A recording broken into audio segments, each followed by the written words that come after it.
Hello friends, आपका बहुत बहुत स्वागत है हमारे इस चैनल में। जैसा कि मैंने बताया था आपको कि मैं दूसरा जो पार्ट बनाऊंगा उसमें प्रश्नावली स्टार्ट करूंगा। और जो मैंने पहला पार्ट बताया था उसमें मैंने बहुपद की घात और बहुपद के घातांक बताए थे।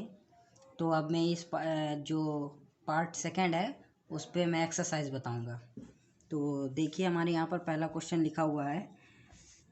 लिखा है कि निम्नलिखित व्यंजकों में कौन कौन एक चर में बहुपद है और कौन कौन नहीं है।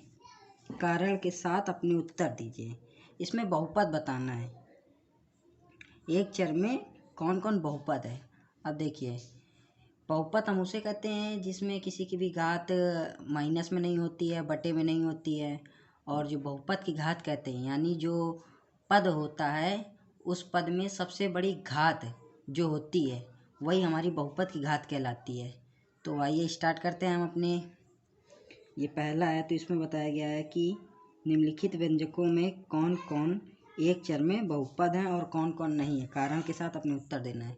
तो इसमें हम ये लिख सकते हैं कि -4x² -3x प्लस का 7 यह एक बहुपद है।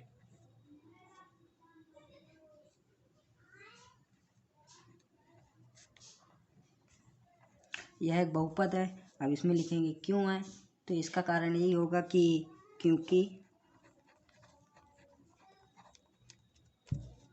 चर की जो घात है, यानी ये जो चर है उसकी जो घात है वो एक पूर्ण संख्या है। पूर्ण संख्या का मतलब ये होता है कि ना ही वो माइनस में हो और ना ही वो बटे के फॉर्म में हो।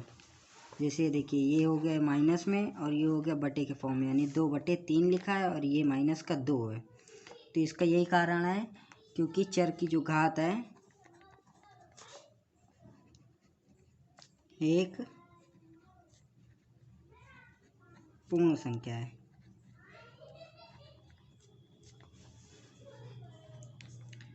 और इसी तरह देखिए, हम ये दूसरा जो क्वेश्चन है इसका दूसरा क्वेश्चन भी इसी तरह हल करेंगे। इस पे देखिए, जो सबसे बड़ी घात है ये है और यही हमारी बहुपद की घात होगी। तो इसको इसे हल करेंगे कि y³ प्लस का t⁻50। ये भी एक बहुपद है। और बहुपद है क्योंकि इसकी जो घात है वो 50 है और 50 ना ही माइनस में है और ना ही बटे में है कि 50/4 हो। तो इसे हम पूर्ण संख्या कह सकते हैं, यानी यह एक बहुपद है क्योंकि चर की घात एक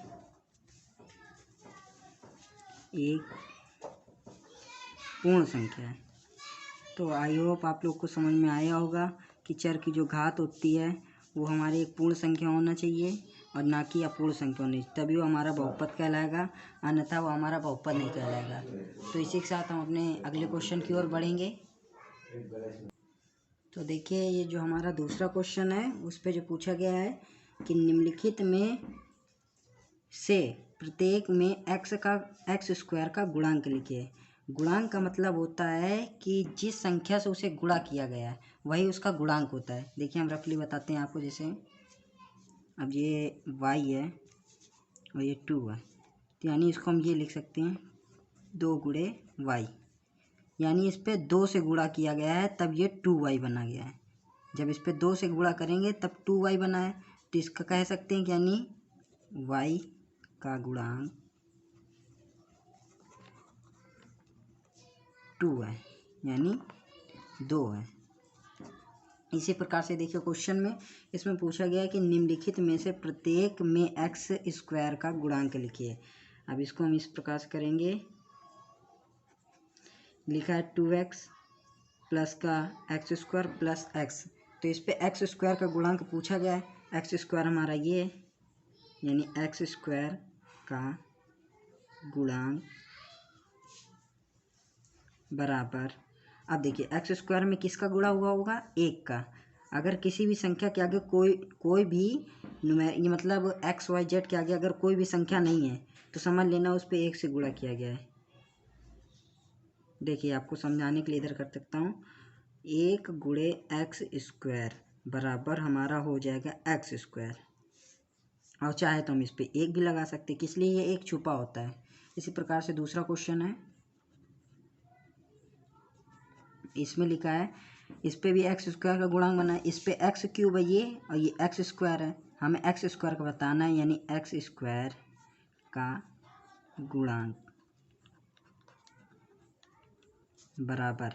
अब इसमें हम चिन्ह सहित लेंगे। देखिए इस पे माइनस का x है तो यानी इसमें माइनस का 1, क्योंकि देखिए माइनस का 1 × x², तब हमारा बनेगा माइनस का x²। और चाहे तो ये भी हो सकता है, यानी एक इस पे छुपा होता है। इस तरह से हम ये सारे क्वेश्चन की सॉल्विंग करेंगे। तो आई होप ये आप लोग को पसंद आया होगा हमारा वीडियो। और अगर आपको कहीं पर इसे समझ में नहीं आया है तो आप मुझे कमेंट में बता सकते हैं कि मुझे इस समय इस जगह पर समझ में नहीं आया, तो मैं वो आपको समझाने की कोशिश करूँगा। तो हमारी वीडियो आगे लंबी होती जा रही है, इस वजह से मैं यहीं पर वीडियो को एंडिंग करता हूँ। और हम जो नेक्स्ट पार्ट होगा, जो पार्ट 3 बहुपद का, उस पर मैं आगे के सवाल बताऊँगा। तो अगर मेरी यह वीडियो आप लोग को पसंद आई हो तो आप लोग इसे सब्सक्राइब ज़रूर करें, क्योंकि जब मैं एक वीडियो बनाऊँगा तो आप लोग के पास सबसे पहले जाएगी। और लाइक करना मत भूलिएगा।